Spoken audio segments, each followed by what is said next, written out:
I am Iron Man. You serious?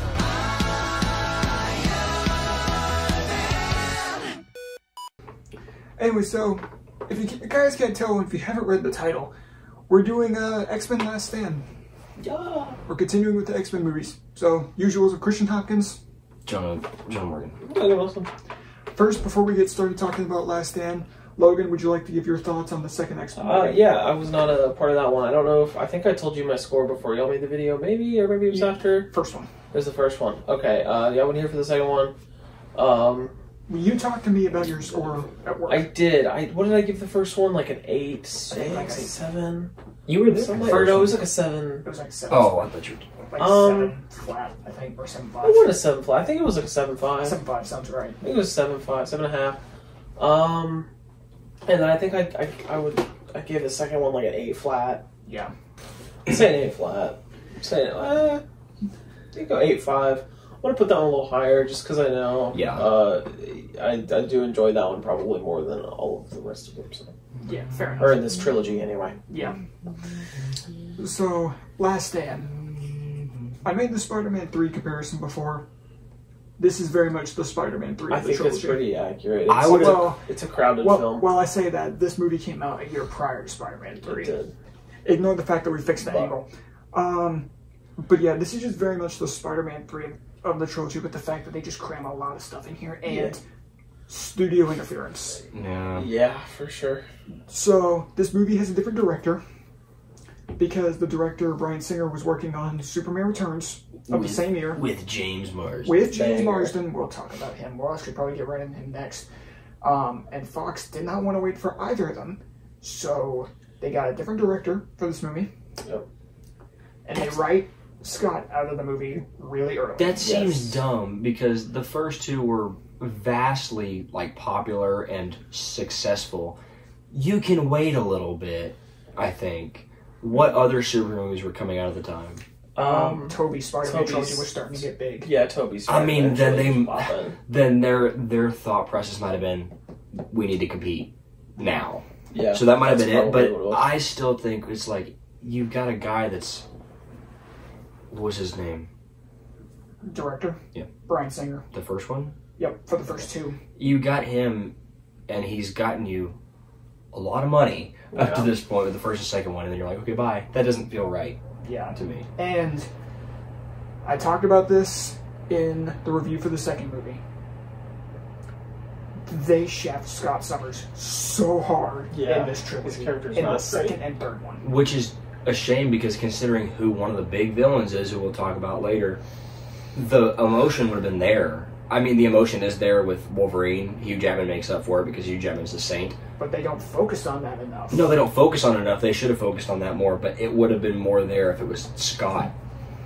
Obviously. Because that was the original plan. The original plan was, you talked about what they did with Storm, who will... Make Scott the freaking main character in this That was movie. the original plan. The original plan was going to have Scott essentially the main character, and with what happens to Professor X, the original plan was have Scott be the guy who brings the X-Men together. But because they had to write him out because they did not want to wait for James Marsden, they gave that role to Storm instead, and they didn't even do anything. They gave Storm a little bit, but even I do then, like them giving Storm more. Yeah, but even then, it feels like they didn't give her enough either. Yeah. So Fair enough. I don't get it. I had a big rant about how they just kind of wrote Scott out of the second movie, and that's extrapolated upon here because they treat his death like it's nothing. He cries twice, takes off his glasses to Jean Grey. Yeah. After she comes back, which I literally called exactly how she would come back. Yeah. After the second one, but you see James Marsden's beautiful blue eyes, and then he dies. And then he dies off screen. And mostly. Yeah. And they pay very little to no attention to it whatsoever. They talk about Scott Logan talks about Scott to Jean Grey right after, and they have his memorial at the very end. Yeah, and then that's where they have that realization of... Yeah, because Wolverine literally says, Scott died. You know what Professor X says? Nothing about it. He's petty to Wolverine because he... No, he basically goes, I told you. He goes, "I told you so." That's basically what he says. Because doesn't he say "I warned you" or something like that? I warned you, but even then, what? it's not like now. If it had been a case of Jean escaped and killed Scott leaving, then sure. But that's not what happened. This movie, Professor X is kind of a bitch at the beginning. That's what I was gonna say. While I don't think that it knocks his character down for me at all, because I love Professor X, this is by far the worst he is in any of the movies. He's the cause of literally everything in this movie. Yeah. And then he dies not even 10 minutes later. Because after Jean that escapes. scene is good, though. I think that scene is sad. We could talk about that scene here in a little bit, but like the whole thing with Jean Grey is, whenever he first met her, which it shows at the very beginning of the movie, he like basically cut off her powers, like a lot of her powers from her, and then her very strong powers made itself a personality somehow, because that's how strong she is. Yeah. That's what I understand. Because part of her powers were being suppressed for so long. Yeah, they were being suppressed, so they formed their own personality, and so when they came back combined, then she has two personalities, which is whoa. I mean, yeah, it's which is played very well by what's her name? I'm blanking on her actress name. Most of the acting in this movie is really good. Yeah, I would say there's there's a couple, but we could probably. That's what I said. Oh, we don't even have to. That's why I said most. I would say Kitty Pryde, Rogue, Juggernaut. Yeah. I don't think Kitty Pryde was that bad. Rogue I think Juggernaut. Rogue and Pyro is weird was sometimes. just not really written in this movie. Her she just kind of was boys. there. She's just boy jealous. issues. she disappears for a while. Yep. And then comes She back. disappears for like an hour. She goes to get the cure, then she disappears for the rest of the movie to then appear at the very end. To The show Bobby reason she's got mad. cured. The reason she's mad makes sense, but she's gone. She's a big character in the first two. It's just why is it Especially in the first one. Jean Grey's name is Famke Janssen. Okay, that sounds right. Famke. I knew it was Yeah, she does a good job. I think most like main characters, all the acting is great. Yeah, the cast list is Kelsey Grammer. pretty stacked. Oh yeah, Kelsey Grammer. Beast is probably one of my favorite parts of this movie. He did, and for as like weird looking as he could have been, I think he looks not bad. Yeah, he could look so much worse. Oh, he could have. Yeah. I think weird enough, the worst he looks is probably First Class. If I'm being honest. Yeah. Yeah, He with looks Holt. too bestial. Yeah, with Holt. Yeah. Yeah. I do love Holt. He looks a lot better in Days of Future Past, though. And then he looks fantastic at the end of Marvels. He looks incredible. Yeah. Because he's all CGI. So. Yeah. Yeah, he looks really good. Days of I Future really Past. did like Beast here. That's one of the big new characters. He's a huge character. Yeah, they kind of hinted at Hank McCoy being there in some of the past movies. Like the last movie, there was a shot on a TV where it said Hank McCoy. But he was a human. But he was a human. It might have been just them talking about him, but Yeah, but it said Hank McCoy on a TV in like the background for a split second. it's an easy thing to retcon regardless, because they probably weren't sure if he was going to be a big like a character that was probably Right. Which is strange. Supposed to be a Which is strange because Beast is like one of the biggest X-Men. Yeah, one of the most He's one of iconic the X-Men. Most prominent X-Men in the comic books. He's one of the OG ones. Yes, Yeah, he is. exactly. So I don't know why they didn't have him from in the first place. Yeah, But you talked about one of the other characters that plays a bit of a bigger part in this movie, but Kitty Pryde. her thing is, she doesn't mean to, but she basically steals Bobby for a little bit. Yeah. Which kind of sets up what happened to Days of Future Past with the fact that those two are a thing. Yeah. Yeah, Kitty Pryde is just There. she's there. Just They give Iceman a little bit more. Yeah, they finally show him fully iced for like 5 seconds, And it's, I mean, because he has a whole thing of pyro. Yeah. which is pretty cool. I'm not Yeah, gonna lie. Does he kill him? I wasn't paying No, attention. he doesn't. No, He just knocks the crap out of him. I wasn't paying attention He to just that. headbutts He him. headbutts Oh, him he with headbutts him, ice okay. head, Yeah. Because he grabs his arm, yeah. There's ice on him. But, I mean, yeah, because he's given a little bit because he goes to, like, that one clinic that Pyro blows up to see if he can find Rogue. Yeah. A lot of the action scenes in this film are very cut short. Tame. You know what I mean? This movie in general, which the credits rolled at like the hour and a half mark. I know. The movie just kind of ends. Which is strange Yeah, because everything X2 is 2:14. Yeah, this is a little Yeah. X2 is long. It's just, That's- this movie's just everything's kind of like fast. I think, Yeah. I think Rushed. the runtime should have been like swapped. Yeah, rushed. I really like think I so. wanted longer. Because like, how long is in game?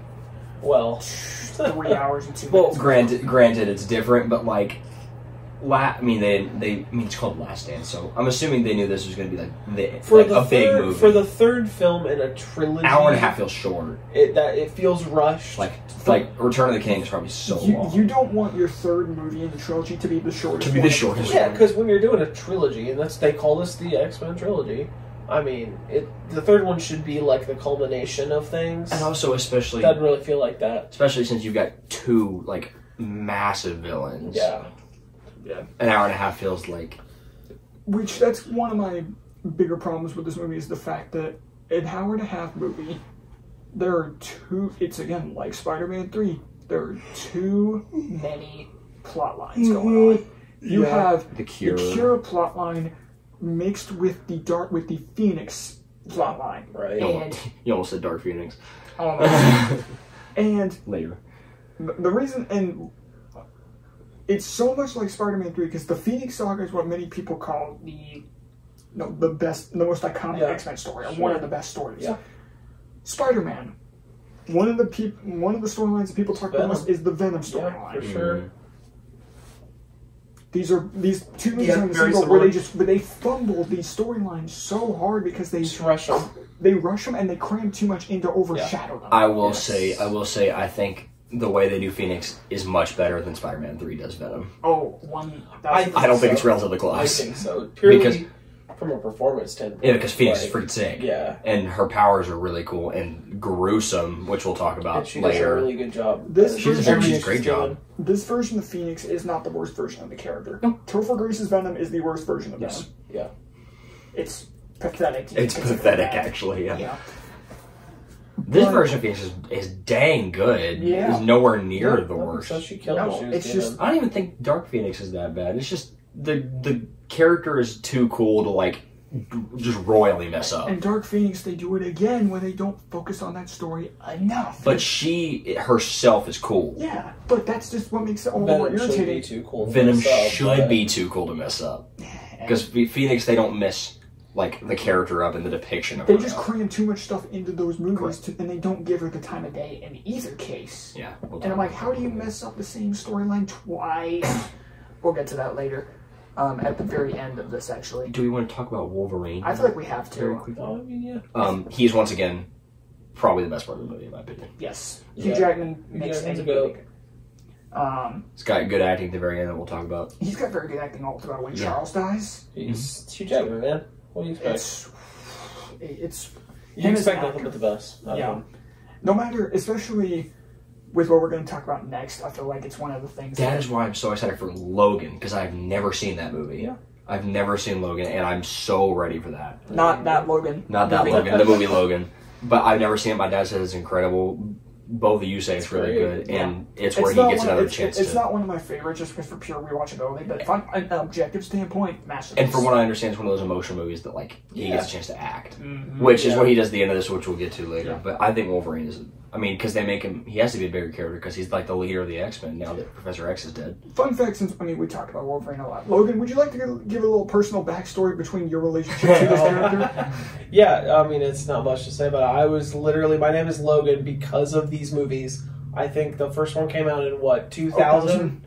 Literally 2000, and I was born in 2002, and I think the second one was probably coming out. The second one was almost about to come out. 2003. It was, yes. I think I was literally, and I was literally named Logan because of Wolverine. Listen, I think that's sick. Because these movies were coming out, and I was either going to be Logan or I was going to be Luke because of Luke Skywalker. They say Logan a lot in this movie. They do. They say Logan a lot. And it's a lot of the Jean Grey stuff. Yeah, Jean says Logan a lot. Yeah. I think the second one came out the month I was born. Yeah. Maybe. I don't know. March 03. March 03. I wish I was named after Wolverine. No, I figured to that because, I mean, with the past two videos, you weren't in either of those, so I felt like... He was in the first one. Oh, no, I wasn't. I was there to watch it with y'all, but it was Luke. Yeah, Luke. That's what I'm thinking of. Luke was there. Luke's on the other side of that wall. I'm going to Magneto. Magneto, yeah. Once again. He's once again fantastic because Ian McKellen was really, really good. Yeah, the fact that you get to see how he changes with the fact that, well, not really changes, but just the way he acts because... He's a terrorist. That, but also how he acts towards Mystique. Mm-hmm.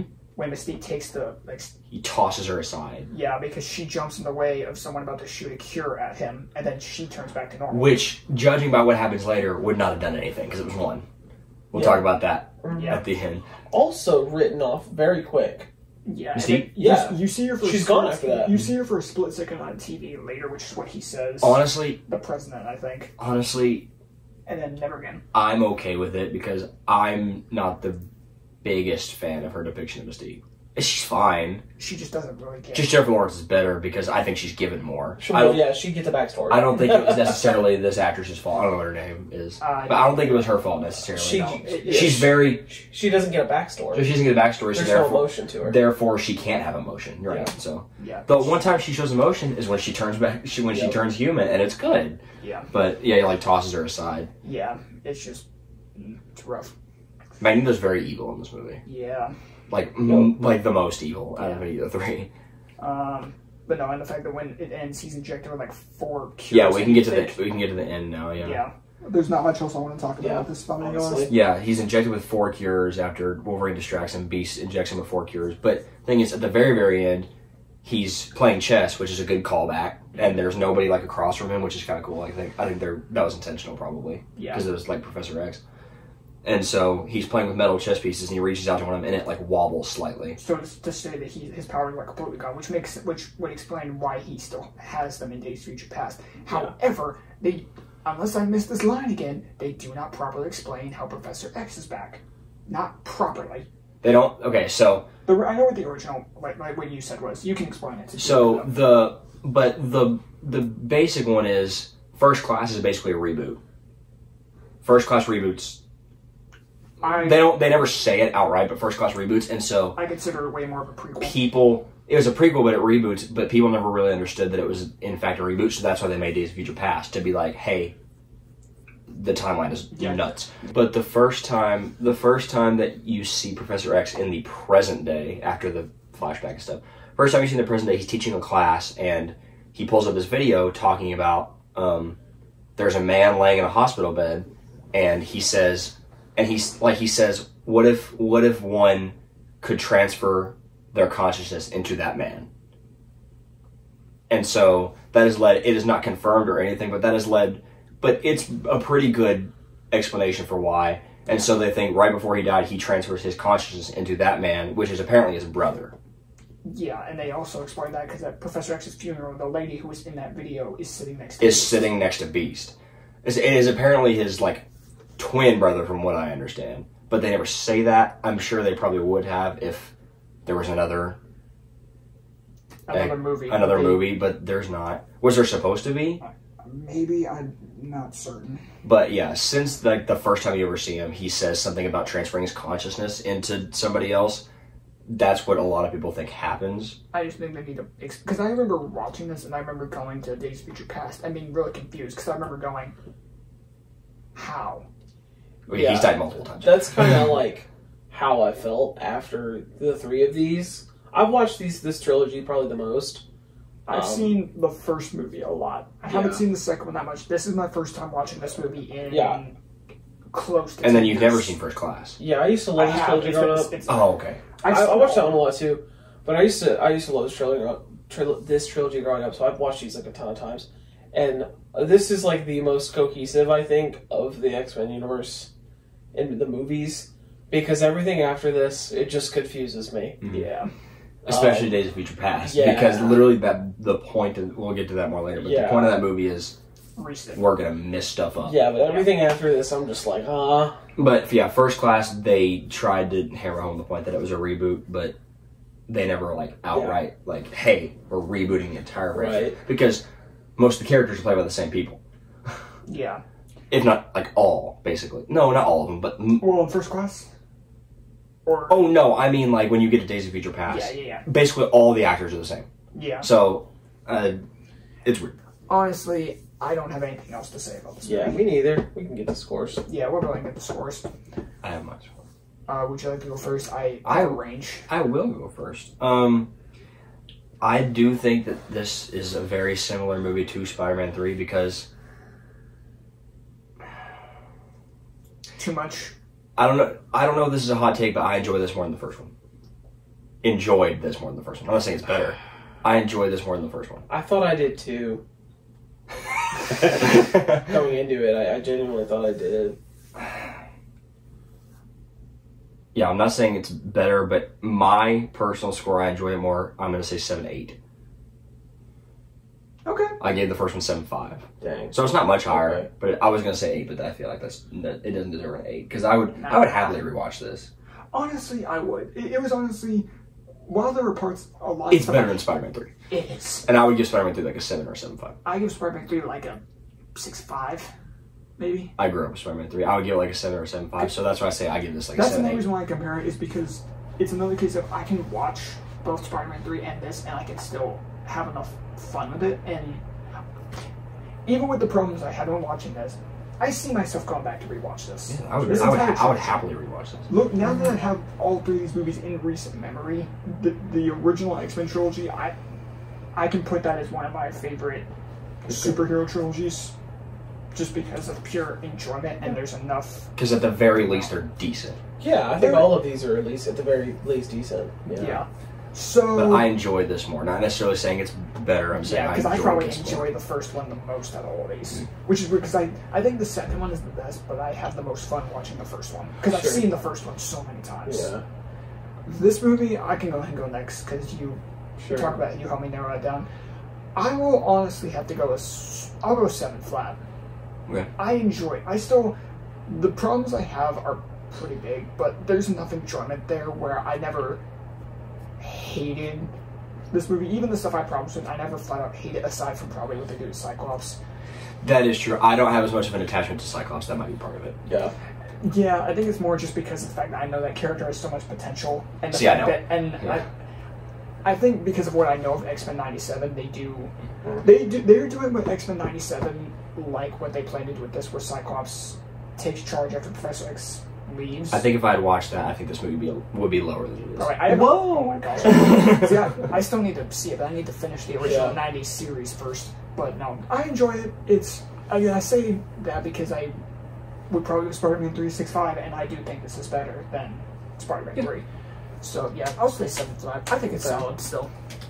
Yeah, so since this is the first one I've been in, I'm going to kind of rework everything a little bit. So where did I put 2? What did I say for 2? Did I say 8.5? You said 8. 8.5. You said 8.5. 8.5? And the first Okay, one I'm leaving that at 8.5.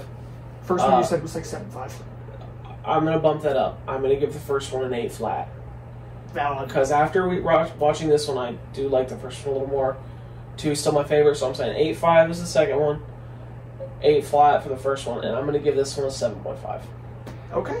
So our score is basically the same, but we flipped this one, the first one. Right. Okay. Because you grew up with the first one. I watched it countless times. Yeah, you grew up with this one, so that. So it is. I think that's fair. Yeah. That makes sense. Well, that is going to do it for our review of X-Men: The Last Stand. What is next, Christian? Next time we are going to be talking about X-Men Origins Wolverine. I've heard mixed things. When I saw it, I saw it as one of the worst superhero movies, but when I saw that, I probably saw that movie back in like I haven't seen this in a very long time. 2020. I haven't seen this. Maybe no. Okay, I take that back. I've seen some scenes, aka Deadpool. Yeah, I've seen that. Whatever he is. It's probably been a good 10 years. Is this the movie where he deflects like a whole bunch of bullets with swords? Yeah, I think so. That's cool. But other than that, I haven't seen this movie. It's been over 10 years since I've seen this movie. It's probably the same here. Now, it's been a minute since I've seen as as in, I saw this movie before Fan Force that came out. Yeah. Before Matter came out. So it's called X-Men Origins Wolverine, but it's just a Wolverine movie. It is. So the next X-Men movie is going to be First Class. I'm so ready for that. Quick rundown of the remaining movies we've got left. Next time we got X-Men Origins Wolverine. Then we're going to First Class. Then we're going to The Wolverine. Then we're going to Days of Future Past. Then we're going to Deadpool. Yep. Then X-Men Apocalypse. Yes. Then X-Men Apocalypse. Then Logan. Then Deadpool 2. Dark Phoenix. Then Deadpool 2, then Dark Phoenix, and then by that point we'll be going on to, it should be close to Deadpool and Wolverine's release. Okay, don't say the last one. And then, no. But anyways, be sure to let us know what you guys thought of X-Men The Last Stand down below, and let us know what your ranking is of the original X-Men trilogy. Over there, huh? Let us know what your ranking is of the original X-Men trilogy down below. Thank you guys for watching. We'll see you guys next time. Later, webheads.